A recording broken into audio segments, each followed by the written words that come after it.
మిత్రులందరికీ శుభోదయం. నేను మీ హరి. టెట్‌లోను, డిఎస్‌సిలోను అత్యంత కీలకమైనటువంటి టాపిక్ అండి. ట్రై మెథడ్స్ నుండి ఒక మార్కు ఖచ్చితంగా వచ్చే వీడియో అండి. మరి ఎందు గురించి చెప్తున్నానంటే ఇక్కడ నేను బ్లూమ్స్ టాక్సానమీ నుండి ఒక షార్ట్‌కట్ ఒక టేబుల్‌నైతే తయారు చేయడం జరిగింది. అదే విధంగా ఈ చాప్టర్ నుంచి ఏ బిట్లు వస్తున్నాయో ఆ బిట్లన్నింటిని కూడా ఇక్కడ పొందుపరచడం జరిగిందండి. మరి వీడియో నచ్చితే తప్పనిసరిగా అయితే లైక్ చేయండి. టాపిక్‌లోకి వెళ్ళిపోదాము. మరి బ్లూమ్స్ వర్గీకరణ నుంచి టాపిక్ అండి. మరి మొత్తం 3 రంగాలు ఉంటాయి కదండి. జ్ఞానాత్మక రంగము, భావావేశ రంగము, మానసిక చలనాత్మక రంగం. ఇందులో మొట్టమొదటిదైనటువంటి జ్ఞానాత్మక రంగంలో 6 లక్ష్యాలు ఉంటాయండి. 6 లక్ష్యాలు. ఒకటది జ్ఞానము, అవగాహన, వినియోగము, విశ్లేషణ, సంశ్లేషణ, చిట్ట చివరిది మూల్యాంకనము. ఇక్కడ మనకి ఇక్కడ అవబోధము అంటే ఇక్కడ అవగాహన అని అర్థం అండి. అవబోధం అంటే అవగాహన అని అర్థం. అదేవిధంగా వినియోగం అంటే అన్వయం లేదంటే అనుప్రయుక్తం అని కూడా అంటారండి. అనుప్రయుక్తము అని కూడా అంటారు. మరి దీని గురించి ఈ యొక్క జ్ఞానాత్మక రంగాల గురించి బ్లూమ్స్ రచించినటువంటి గ్రంథమే ఏ టాక్సానమీ ఆఫ్ ఎడ్యుకేషనల్ ఆబ్జెక్టివ్స్ అనే ఒక గ్రంథాన్ని కూడా రచించడం జరిగిందండి.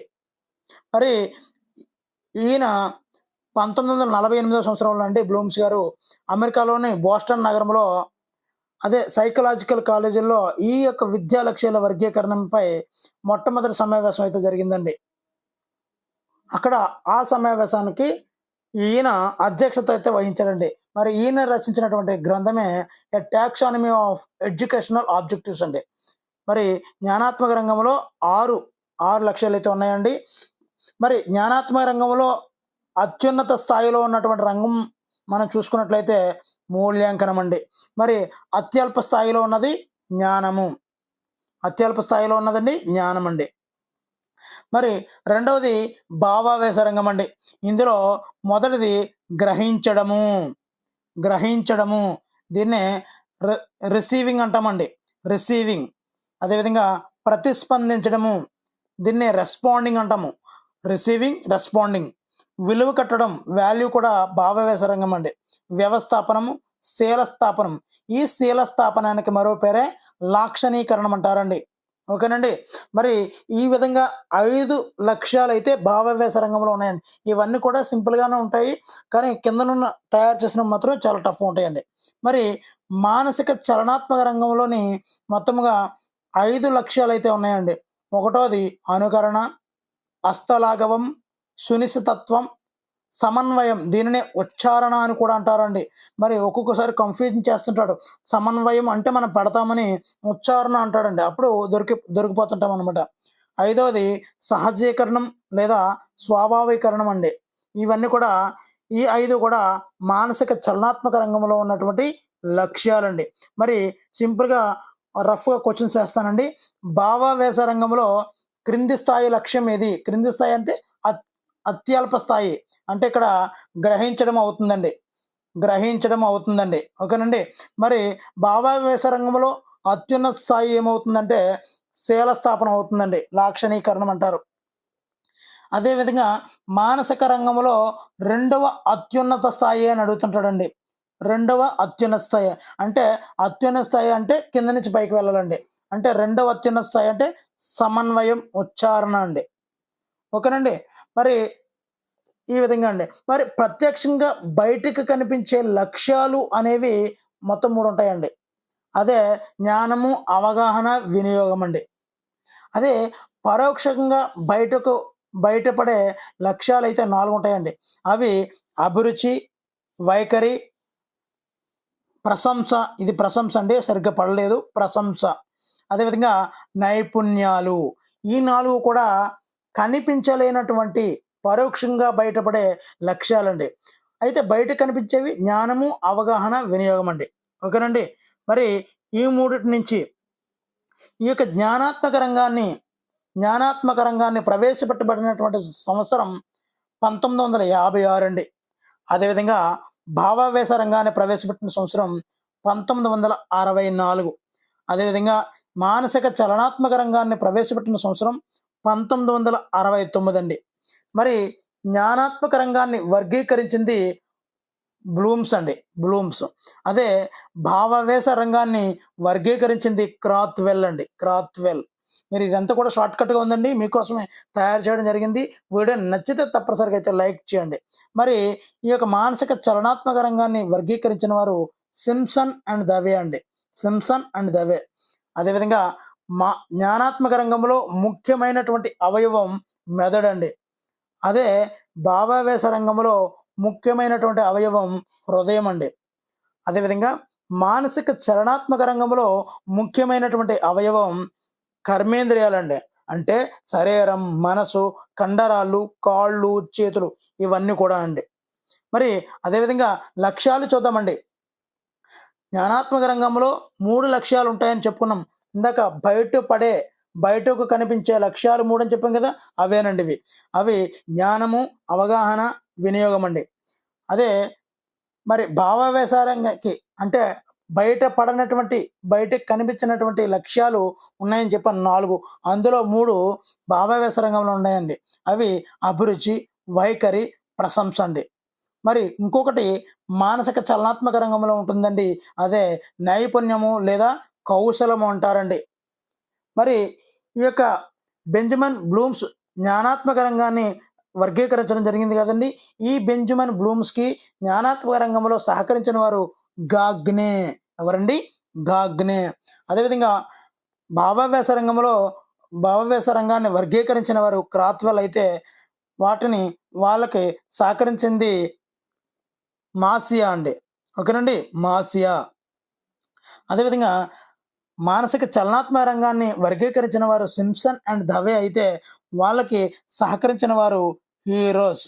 ఇదండి షార్ట్కట్గా మనం తయారు చేసినటువంటి షార్ట్కట్ టేబుల్ అండి. ఓకేనండి. మరి ఇక్కడ బిట్స్ అయితే అడగడం జరుగుతుందండి. గత డిఎస్సిలోను గత టెట్లోనూ అడిగినటువంటి బిట్లు అండి ఇవి. నేను సొంతంగా తయారు చేసినవి కాదు, ముఖ్యంగా వాటిని వేరు కోరి తీసుకొచ్చానండి. సింపుల్గా 10 బిట్లు అండి. ఓకేనండి. ఒకటో చూద్దామండి. క్రింది వాణిలో ఒకటి భావావేశ రంగానికి సంబంధించినటువంటి లక్ష్యం. మరి ఇందులో ఏది అన్నది మీరైతే ఐడెంటిఫై చేయాలి. మరి ఆన్సర్ ఆప్షన్ 1 వ్యవస్థాపనం అండి, వ్యవస్థాపనం. అసలు భావావేశ రంగంలో ఏముంటాయి? గ్రహించడం, ప్రతిస్పందించడం, విలువ కట్టడం, వ్యవస్థాపనం, శీలస్థాపనం లేకపోతే లాక్షణీకరణం. ఇది ఈ బిట్ అయితే 2018 టెట్లో ఇవ్వడం జరిగిందండి. అదేవిధంగా ఈ క్రింది వానిలో ఒకటి భావావేశ రంగ లక్ష్యం. ఓకేనండి. ఆల్రెడీ ఇది కూడా ఇవ్వడం జరిగింది. దానికి ఆన్సర్ విలువ కట్టడం, గ్రహించడము, ప్రతిస్పందించడము, విలువ కట్టడము, వ్యవస్థాపనము, శీలస్థాపనం అండి. ఖచ్చితంగా 1 మార్క్ దీని నుంచి వస్తుందండి, ఎట్టి పరిస్థితుల్లో మిస్ అవ్వద్దండి. మూడవది మానసిక చలనాత్మక రంగంలోని అతి నిమ్న స్థాయి లక్ష్యం ఏది అంటే చిన్నదండి.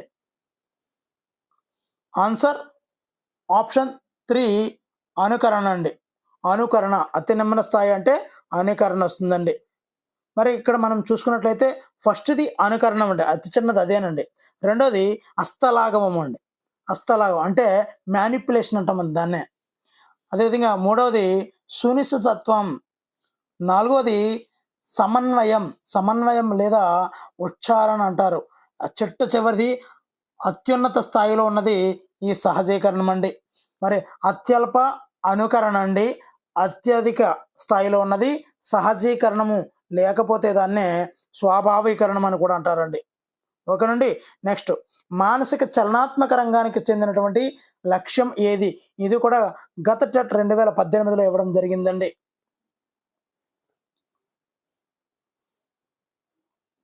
ఆన్సర్ ఆప్షన్ 4 ఉచ్చారణ లేదా సమన్వయం అండి. ఇక్కడ మూల్యాంకనానికి వస్తే జ్ఞానాత్మక రంగానికి, శీలస్థాపనానికి వస్తే భావావేశ రంగంలో అత్యున్నత స్థాయిలో ఉన్నదండి ఇది. వ్యవస్థాపనము అనేది భావావేశ రంగంలో అత్యున్నత స్థాయిలో రెండవదండి.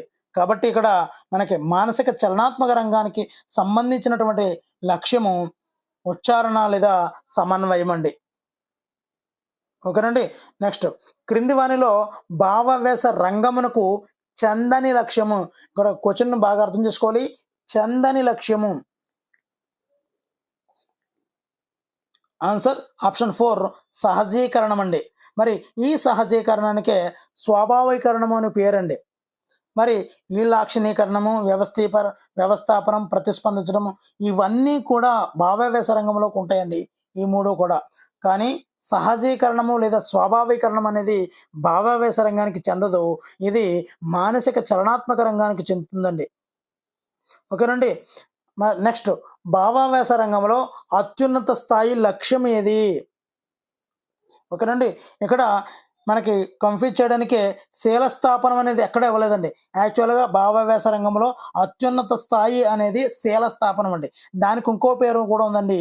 దానినే మనం లాక్షణీకరణం అంటారండి. అదే నిమ్న స్థాయికి సంబంధించిందైతే గ్రహించడం అండి. అంటే నిమ్న స్థాయి అంటే అతి తక్కువ స్థాయి అండి. అది గ్రహించడము. అత్యున్నత స్థాయి లాక్షణీకరణం అండి. ఈ వరుస క్రమాన్ని కూడా మనం గమనించాల్సి ఉంటుందండి తప్పనిసరిగా. ఇక్కడ జ్ఞానాత్మక రంగమునందలి ఒక లక్ష్యం ఏది? జ్ఞానము, అవగాహన, వినియోగం, విశ్లేషణ, సంశ్లేషణ. చూడండి ఎక్కడుందో మూల్యాంకనం. సో ఇక్కడ మనం చెప్పుకున్న దానిలో మూల్యాంకనం అనేది ఉంది. మూల్యాంకనం అండి. ఓకేనండి. నెక్స్ట్ జ్ఞానాత్మక రంగంలో వినియోగం లక్ష్యము కన్నా తక్కువ స్థాయి లక్ష్యం ఏది? చూసారండి ఎలాగ అడిగాడు? 2018 టెట్లో జ్ఞానాత్మక రంగంలో వినియోగం లక్ష్యం కన్నా తక్కువ స్థాయి లక్ష్యం ఏది అన్నాడండి. ఆన్సర్ ఆప్షన్ 4 అవగాహన. జ్ఞానము, అవగాహన, విశ్లేషణ, సంశ్లేషణ, మూల్యాంకనం. జ్ఞానము, అవగాహన, వినియోగము. సో ఎప్పుడైతే వినియోగానికి ముందున్నది అవగాహన అండి. ఓకేనండి. మరి మానసిక చలనాత్మక రంగంలో ఉన్నత స్థాయి లక్ష్యం ఏది? ఆన్సర్ ఆప్షన్ 2 సహజీకరణం అంటారండి. సహజీకరణము. దీన్నే స్వాభావీకరణం అంటారండి. సహజీకరణానికి మరో పేరు స్వాభావీకరణం. మరి మానసిక చలనాత్మక రంగంలో నిమ్న స్థాయిలో ఉన్నటువంటి లక్ష్యం ఏది అంటే అనుకరణ అండి. అనుకరణ. మరి చిట్ట చివరి బిట్టండి ఇది కూడా మనకి టెట్లో రావడం జరిగింది. 2018 టెట్లో రావడం జరిగిందండి. జ్ఞానాత్మక రంగంలో విశ్లేషణ లక్ష్యము కన్నా ఉన్నత స్థాయి లక్ష్యం ఏది? దీనికి ఆన్సర్ తెలిస్తే తప్పనిసరిగా కామెంట్ అయితే చేయండి. మరి వీడియో నచ్చితే తప్పనిసరిగా లైక్ చేయండి. వీడియో ఏ విధంగా ఉంది, మీకు ఏ చాప్టర్ కావాలి అన్నది కూడా కామెంట్ చేస్తే వీడియో చేస్తానండి. Thank you for watching. Me Hari signing out.